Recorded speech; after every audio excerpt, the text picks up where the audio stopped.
This is a community-supported legal education channel. Find out how you can support our mission at the links in the description below. So if you haven't heard of the Internet Archives, you might be living under a rock, but you might not have heard that the Internet Archives has a national emergency library providing digitized books to students and the public as of March 24th. They say to address the unprecedented global and immediate need for access to reading and research material, as of today, March 24th, 2020, the Internet Archive will suspend wait lists for the 1.4 million and growing books in our lending library by creating a national emergency library to serve the nation's displaced learners. This suspension will run through June 30th or the end of the U.S. national emergency, whichever is later. Well, let's see, what was the National Emergency Library? It was, keyword was,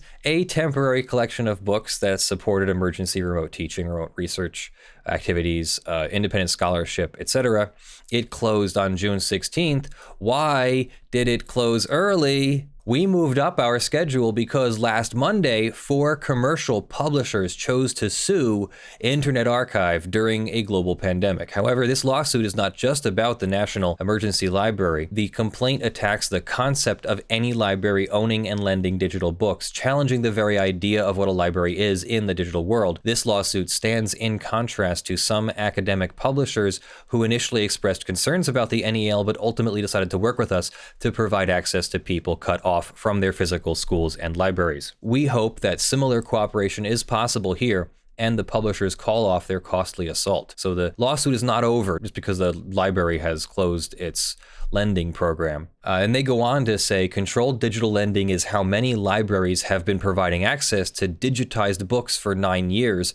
Controlled digital lending is a legal framework developed by copyright experts where one reader at a time can read a digitized copy of a legally owned library book. The digitized book is protected by the same digital protections that publishers use for digital offerings on their own sites. Many libraries, including the Internet Archive, have adopted this system since 2011 to leverage their investments in older print books in an increasingly digital world. I have some concerns already, and we haven't even gotten to the lawsuit.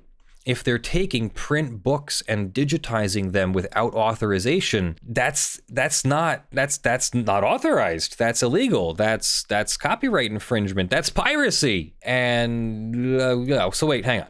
There is an exception in the law for certain uses by libraries and archives, and now is a good opportunity to review that. Let's take a look at 17 USC 108, limitations on exclusive rights, reproduction by libraries and archives. So this is limitations on the section 106 rights, and it directly says libraries and archives, so it's got to be something here.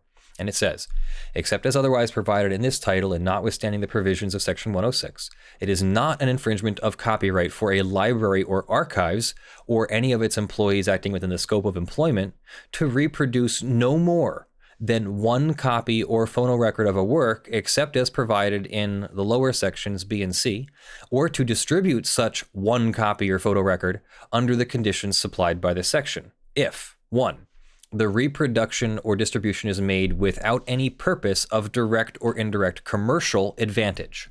So no commercial advantage. I'm assuming the Internet Archives is nonprofit, but somebody could correct me there. I haven't looked it up. 2, the collections of the library or archives are 1, open to the public, or 2, available not only to researchers affiliated with the library or archives or with the institution, but also to other persons doing research in a specialized field. So basically open to the public or open to anybody who asks, basically. 3, the reproduction or distribution of the work includes a notice of copyright that appears on the copy that is reproduced under the provisions of this section, or includes a legend stating the work may be protected by copyright if no such notice can be found on the copy or phonorecord that is reproduced under the provisions. So they have to have a special copyright notice, it looks like. And then they said there were limitations, except as provided by B and C. B, the rights of reproduction and distribution under this section apply to 3 copies or phonorecords of a unpublished work, duplicated solely for purposes of preservation and security, or for deposit for research use in another library, or archives of the type. Okay, so this is for unpublished works. It looks like for unpublished works, so that's really not what we're talking about here in the Internet Archive's lawsuit. And C, the right of reproduction under this section applies to 3 copies or phonorecords of a published work duplicated solely for the purposes of replacement of a copy or phonorecord that is damaged. So you can have up to 3 copies that replace damaged works, okay? And then on to D, the rights of reproduction and distribution under this section apply to a copy made from the collection of a library or archive where the user makes his or her request, or from that of another library or archive of no more than 1 article or other contribution to a copyrighted collection or periodical issue, or to a copy or phonorecord of a small part of a copyrighted work, if the copy or phonorecord becomes the property of the user and the library or archives has had no notice that the copy or phonorecord would be used for any purpose other than private study, scholarship, or research. So far, what I'm looking for in here is, where does it say you can't transfer from a physical to a digital medium and then loan out 1 copy that becomes the temporary property of the user? I don't know. Let's keep looking. If 2, the library or archive displays prominently at the place where orders are accepted a warning of copyright in accordance with the requirements of the Register of Copyright. E, as in Edward, the rights of reproduction and distribution under this section apply to the entire work or a substantial part of it made from the collection of a library or archives where the user makes his or her request from that of another library or archive if the library or archive has first determined on the basis of reasonable investigation that a copy or phonorecord of the copyrighted work cannot be obtained at a fair price. So if they can't obtain a copy at a fair price, they may make a copy of the work. The rights of reproduction apply to the entire work made from the collection of a library or archive where the user makes his or her request if the library or archives has first determined after an investigation that the copy cannot be obtained at a reasonable price or fair price. If the copy or phonorecord becomes the property of the user and the library or archives has no notice that the copy would be used for other purposes than private study, scholarship, or research, okay, and there's a copyright notice. F, nothing in this section shall be construed to impose liability for copyright infringement upon a library or archives or its employees for the unsupervised use of reproducing equipment. So, okay, if you have a photocopier on the premises. What is a photocopier? The rights of reproduction and distribution under this section extend to the isolated and unrelated reproduction and distribution of a single copy or phonorecord of the same material on separate occasions, but do not extend to cases where the library or archive is aware or has substantial reason to believe that it is engaging in concerted reproduction or distribution of multiple copies, etc. Okay, I don't see anything in here. Okay, wait a second. Here's H.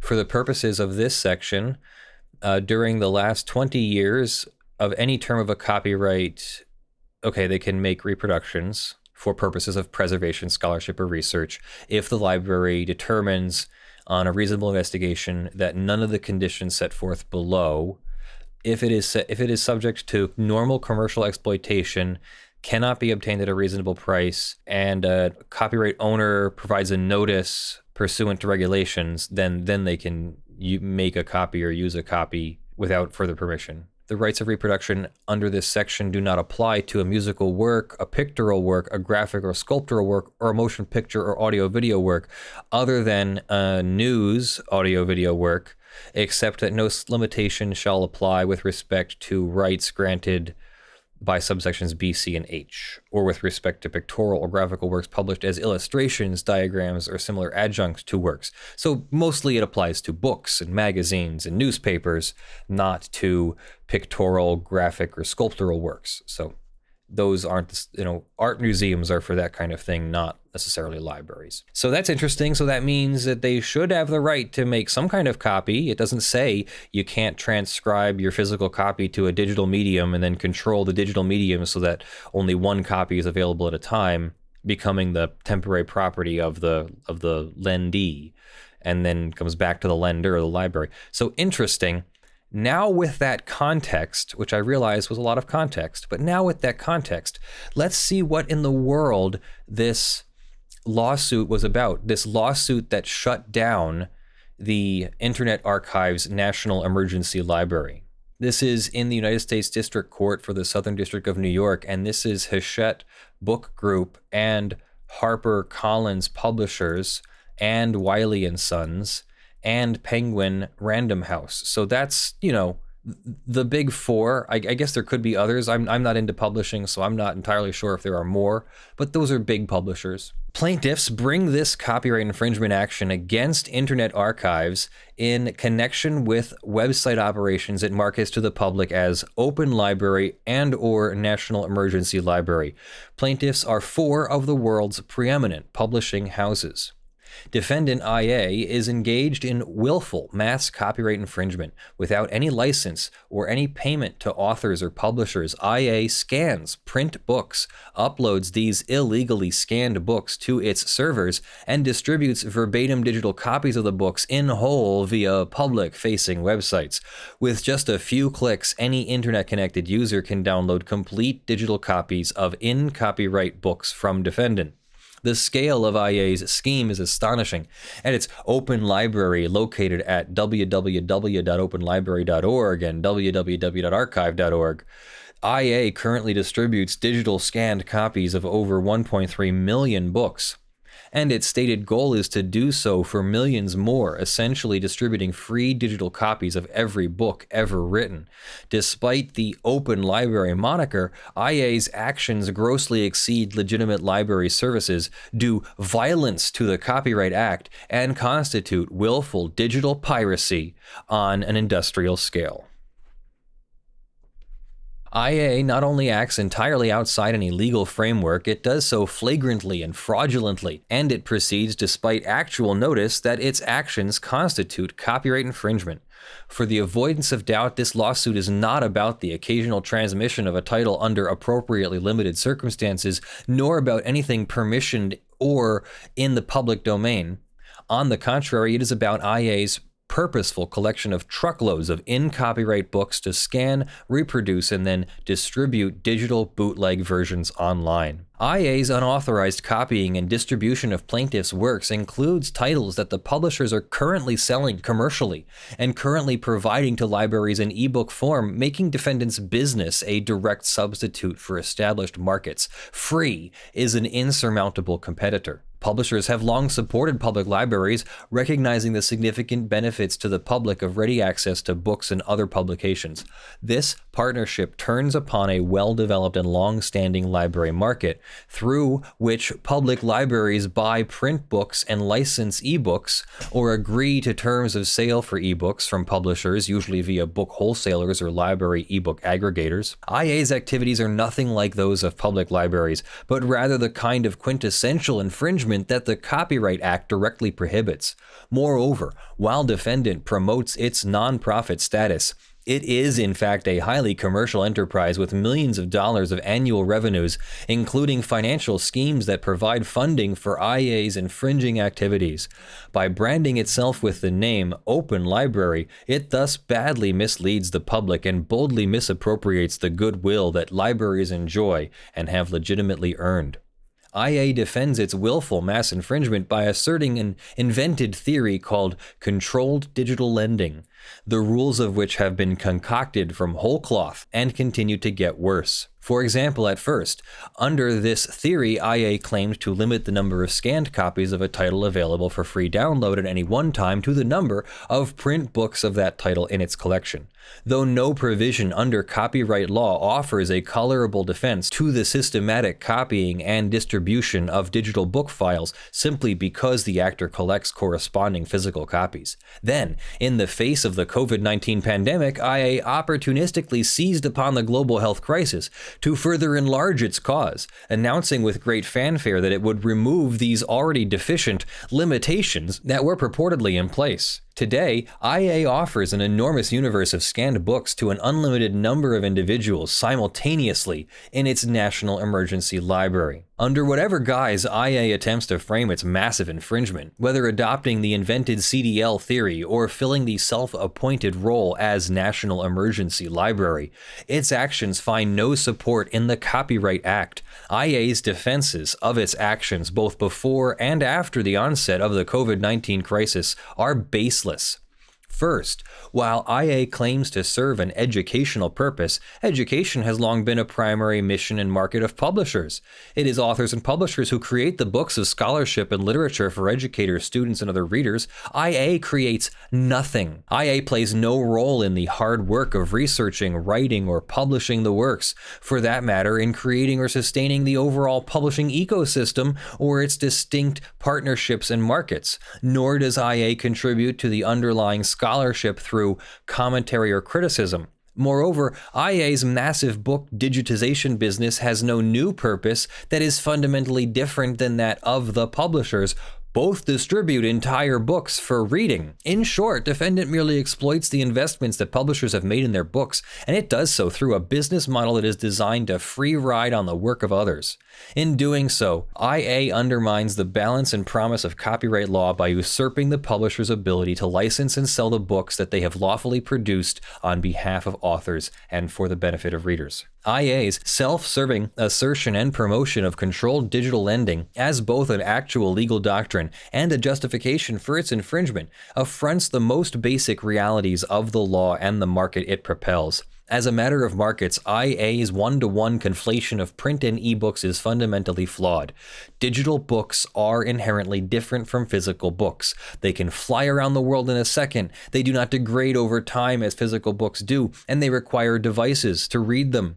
For these reasons, the publishers have established independent and distinct distribution models for ebooks, including a market for lending ebooks through libraries which are governed by different terms and expectations than print books.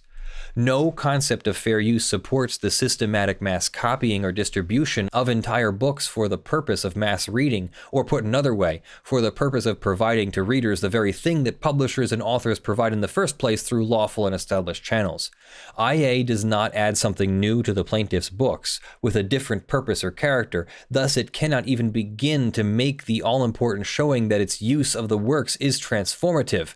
Separately, Section 109 of the Copyright Act is clear that, pursuant to the doctrine of first sale, the owner of a lawfully acquired print book may dispose only of his or her particular print copy. One who makes and distributes reproductions of that physical copy, such as IA's low-quality scans, is well outside the bounds of the law. In sum, IA's massive taking violates the plaintiff's exclusive rights under 17 U.S.C. 106, the copyrights. Plaintiffs bring this action to halt IA's assault on their rights. Despite its efforts to cast itself as the hero of this story, IA's business model for the website, which is essentially to freely disseminate scanned copies of every physical book it can lay its hands on, is parasitic and illegal. IA exploits the invaluable work that authors and publishers do without investing in any of the effort or paying any of the costs associated with the creation and publication of the books. What IA does is copyright infringement, plain and simple, and it must be stopped. Brewster Kahle founded the Internet Archive in 1996. The archive provides a number of services not at issue in this action, including its Wayback Machine and digitization of public domain materials. At issue here is IA's scanning of in-copyright books and distribution of digital copies via its website. Notably, it operates with a surprisingly unsubtle penchant for money-making behind its nonprofit 501c3 tax code designation. I think there's a misunderstanding here by the book publishers. Nonprofit organizations are allowed to make tons of revenue. College sports, they're not allowed to distribute the revenue to shareholders. That's really what that is. They have to abide by certain other nonprofit regulations as well. They have to fall into a particular category of public benefit or public service, but they don't have to not make a profit. Non-profit simply means the profits aren't distributed to shareholders. IA reported more than $150 million of revenue in the last 10 years, according to publicly available tax filings. As per its 2017 tax filings, it employed 150 employees. IA's headquarters are located in an exclusive area of San Francisco. Kahle expanded the empire in 2019 by purchasing through Better World Libraries, a shell company he controls, the for-profit Better World Books. Okay. Connect the dots for us here. Is there anything wrong with that? I don't see anything connected yet. The bulk of IA's revenue is derived from its contributions from large donors, including tens of millions of donors from the Cale Austin Foundation. The Cale Austin Foundation is an entirely established foundation, I guess, by Brewster Cale and his wife to give money to IA and other favored projects. In 2018, the Cale Austin Foundation reported assets of $105 million. IA has also reported sizable donations from other large foundations, some of which are based in New York. Okay. IA has an interlocking web of contributions and commercial services that support its website, in addition to receiving large dollar donations. I don't understand how this is receiving large dollar donations is a commercial service. I don't get it.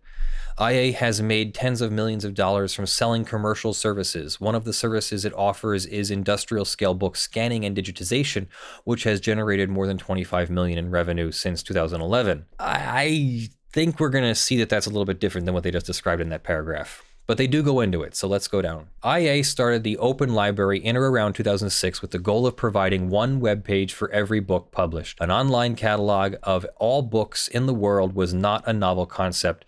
Since 1998, the WorldCat database, run by the Online Computer Library Center, has provided an exhaustive online catalog of library books, which currently contains over 450 million bibliographic references.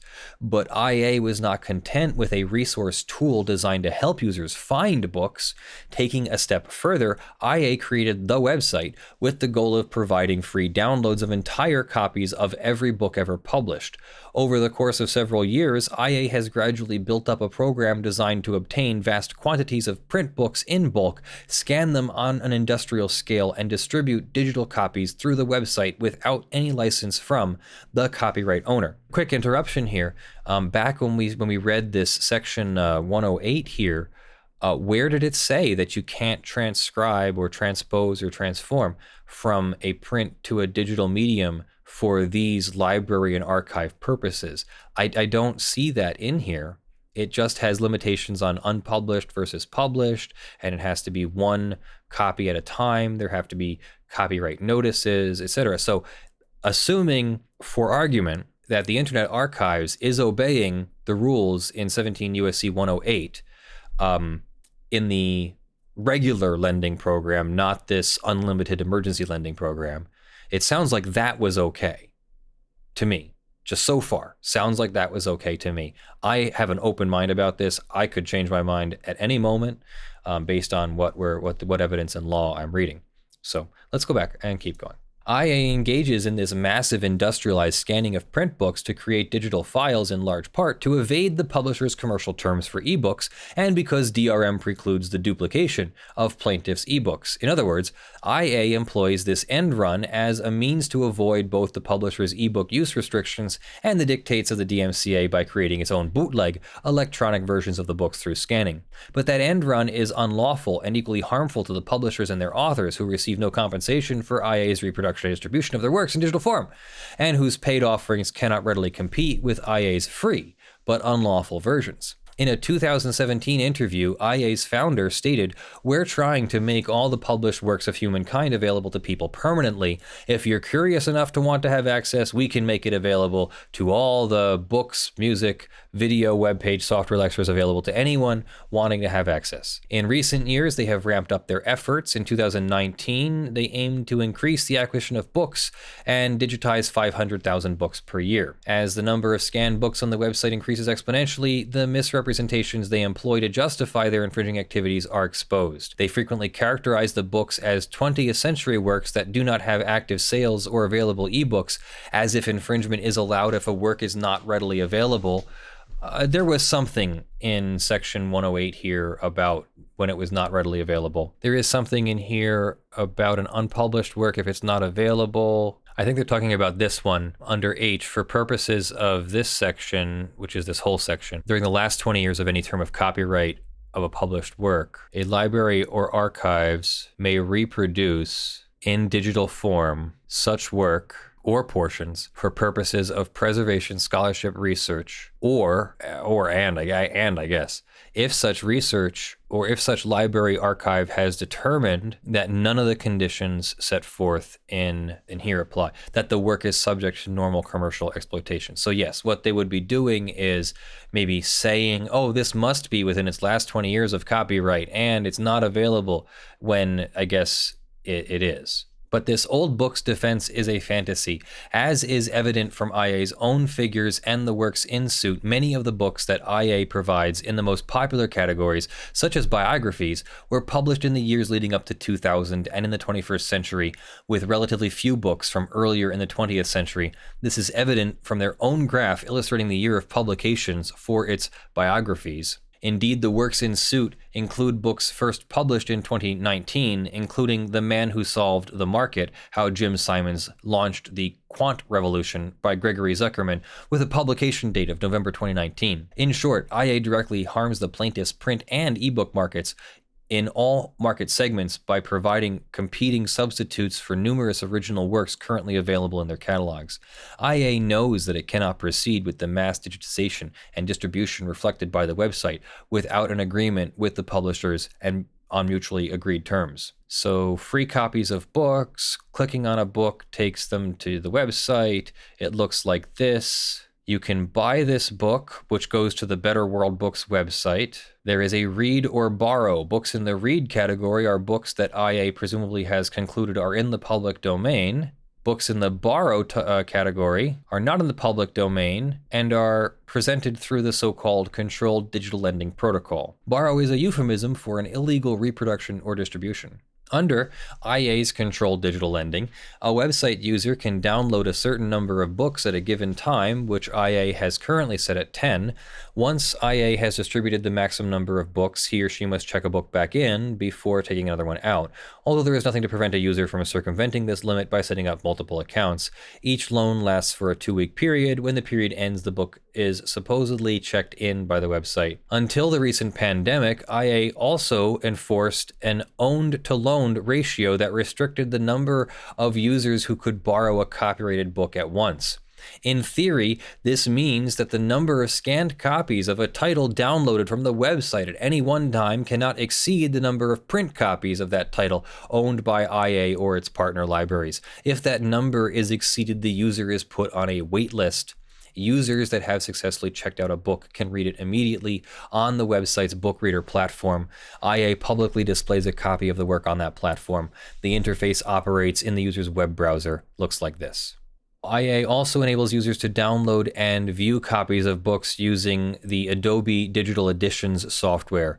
Adobe Digital Editions files are protected by DRM. The website allows users to borrow books in 2 ADE formats, encrypted Adobe PDF or encrypted Adobe EPUB. It is a digital file consisting of a scan of the pages, and they generate the EPUB file from scanned books. The website distributes the encrypted Adobe EPUB as a smaller file, but acknowledges it may contain errors. This is an understatement. The EPUB files tend to be rife with transcription errors and are sometimes entirely illegible, as can be seen by the following example.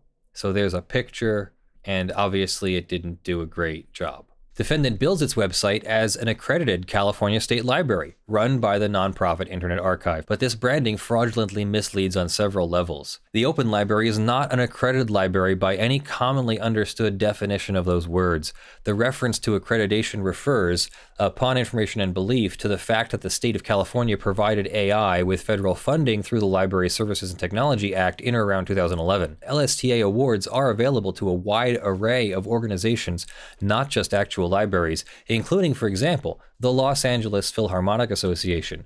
In short, the fact that Internet Archive was able to meet the broad criteria for LSTA funds does not make it an accredited library, and it most certainly does not make it the trusted equivalent of a public or academic library.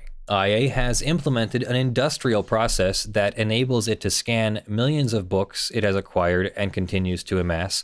The Scribe system developed by IA uses a sophisticated scanner operated by manual labor. IA invented the Scribe scanner for the purpose of scanning books in bulk. Wow, looks pretty cool to me. The Scribe Scanner can digitize a 300-page book in 5 minutes. According to its promotional materials, IA operates 7 regional digitization centers and 11 satellite locations in the United States, Canada, and United Kingdom, with multiple Scribe scanners at each location. IA can scan 3,000 books in a single day when operating at full capacity. IA attempts to present the website as an altruistic, non-commercial enterprise, but despite its technical not-for-profit status, IA has set itself up to generate huge amounts of revenue from the very people and entities it is supposed to be helping in order to fuel its copyright infringement project, as the following examples illustrate.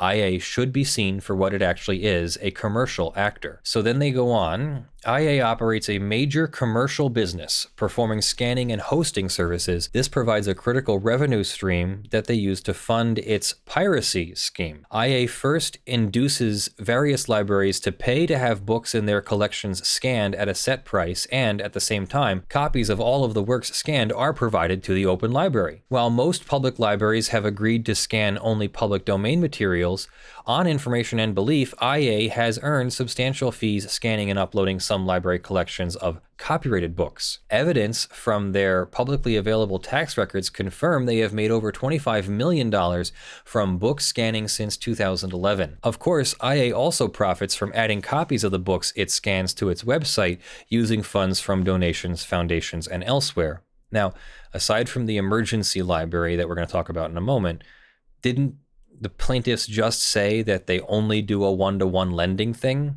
So maybe they host a copy privately for themselves, and then when they acquire physical copies, they give out digital lending copies. It still might be indefensible from the publisher's perspective, but there is a difference. The acquisition of Better World Books by a shell company controlled by Brewster Kahle in 2019 has provided yet another way to acquire books. As part of its business model, BWB acquires mass quantities of used print books, including what it refers to as library discards and donations, and recycles them and funnels the books to IA, which scans and uploads them. I don't see a problem with that, but okay. Users sponsor books. This is the one that I think is most interesting.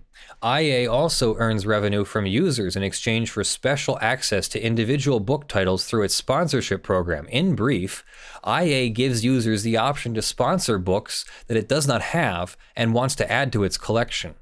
Users click on the sponsor option, are taken to a web page that informs them that a tax-deductible donation can add this book to the Internet Archive's lending library forever. The book page informs the user of the cost of the donation required to purchase the book. So here's an example. A $93.12 tax-deductible donation can add Adam West's Back to the Batcave to Internet Archive's lending library forever. Obviously, this is a copyrighted book, so they have to be very careful what circumstances under which they lend this to you. It looks like sponsorship includes buying and shipping the book, I'm guessing, to the Internet Archive, a high-fidelity digitization that they call beautiful, a personalized sponsorship message, and notification by email to claim first borrow. So you spend the money, IA buys the book, digitizes it, puts it into their collection, and then you get to borrow it after having apparently sponsored it. It's a little bit weird, but I don't see how that's illegal if it's otherwise legal for the Internet Archive to do their one-to-one controlled digital lending program. IA's book sponsorship program is breathtakingly brazen, according to plaintiffs. In essence, IA tells its users which copyrighted books it wants to infringe. It then asks users to pay a donation far in excess of the list price of the book for IA to go out and buy a print copy from an undisclosed source, possibly Better World Books. Finally, IA uses the user's money to scan the book and put it online where anyone can get a copy for free, completing the copyright infringement process without spending a single dollar of its own money. Tax-deductible donations are not meant to foster piracy. I don't know, I think that description is a little disingenuous. It makes it sound like the book is just available for everybody at all, without any restriction, when they are at least doing a digital lending thing. However, as I will talk about very shortly, there is legal precedent for not allowing this kind of digitization. A guy named Larry Rudolph with a company named Redigi tried to do this with Apple Music, Apple iTunes music files, wanted to set up a system whereby you would put your files into his system for sale. You could sell your unused music files, and then someone would buy them, and it would copy the music from your computer to their computer and delete it from your computer. In fact, it was doing a bit for bit copy then delete. So it would copy one bit and then delete one bit and then copy the next bit and then delete the original bit. So you never had a full, complete, available copy in two places at one time. It was always a one-to-one copy. And the court still said absolutely not. They took it up to the Second Circuit. Court said absolutely not. Redigi went out of business. We covered it a little bit in the ROM Universe story, so I'll put a bubble in the video. Yet another way IA acquires books for free is to solicit and accept bulk donations from struggling or defunct libraries. Sounds normal to me. IA relies on the contrived theory of controlled digital lending described above as its central defense, but it's an invented paradigm that is well outside copyright law, appears to have sprung up in response to the objections of copyright owners to infringing activities, and does not excuse their massive copyright infringement. They challenge the owned to loaned ratio to begin with. Even if they did do one-to-one, it violates the first sale doctrine, they say. First sale allows you to lend or sell your copy, but it's for physical copies, not for digital copies. And now that we've moved into a mostly or partially digital world, first sale has been circumvented. First sale does not apply to those digital copies. Those are basically licensed copies, and first sale does not apply to licenses, does not apply to digital copies, according to appeals court rulings. And I can't imagine that it's going to be overturned, but that's how you get around first sale, is use a digital copy.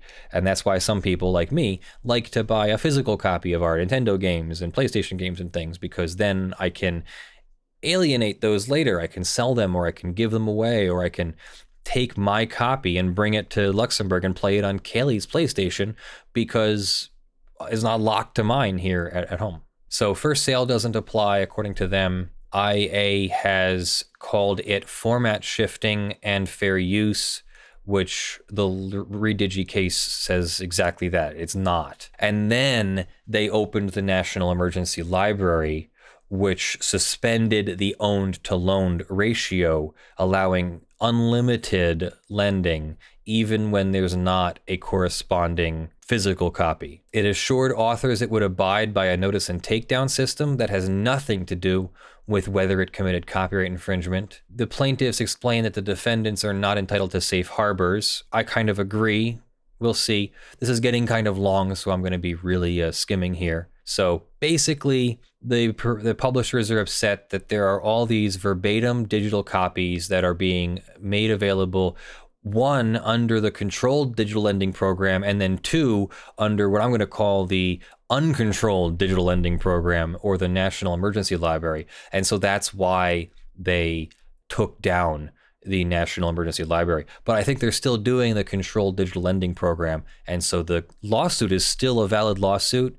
It's not moot because they shut down the program. That program will still be ripe for adjudication on whether it was copyright infringement or not. And then we'll have another bit of the lawsuit about whether the existing surviving controlled digital lending program is also infringing.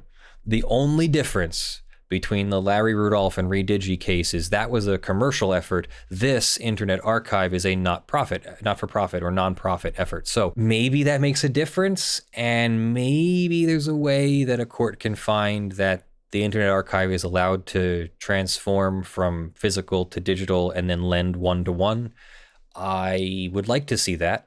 What I can tell you probably will not see is the uncontrolled digital lending being endorsed by a court. That's probably copyright infringement, and I don't foresee how they would get out of that.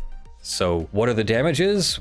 Well, maybe they're keeping records, and they'll be able to say how many infringements there were, and since these are copyright registered materials, there'll probably be statutory damages for each individual infringement. I hope the Internet Archives has enough money to cover all that. It could be a rather large award. Let me know what you think in the comments below. Is it piracy or is it a library? So that's our show. Thank you for joining me. I'm Leonard French, your favorite copyright attorney, and this is Lawful Masses, your favorite legal news and education YouTube channel. Thank you very much to all of you who support our channel on a monthly basis. This would not be possible without your support on patreon.com/ljfrench and sponsors.com/law and YouTube memberships and Twitch subscriptions and Floatplane memberships. Thank you to the following $50 plus supporters in the month of June: Joe Tyson, Wes Delj, Citizen of the Sovereign, John Steele, Gavin Barnard, Eevi, Kyle Mudrak, Spirit Bear, Jan Negrey, Michael Pearce, Daniel Perez, Blackleaf, Benjamin Hitov, Stephen, Ottah, Cute Grills in Your Area, Longreach Jones, Definitely Not Prenda Law, Ugly Grill, Shielo T, Josh Baker, Gregory, Rudolph Bescherer Jr., Kristian Hellman, J. Dixon, Ameknight, Oscar the Phrophet, and Hot Grills in Your Area. And thank you to the $5 plus supporters who are scrolling on that LED panel back there and in the crawl of the videos that drop and in the descriptions. I'm Leonard French, your favorite copyright attorney. I love you all. I will see you in the videos that drop. Have a great week. Bye. Are you ready to go? Can I get up there? If I can right up there.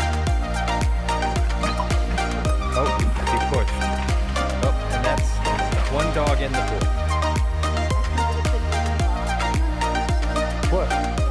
What? No, I was trying to get in.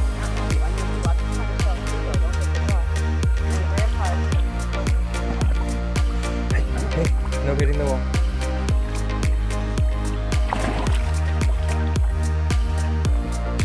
Oh, are you not jumping in?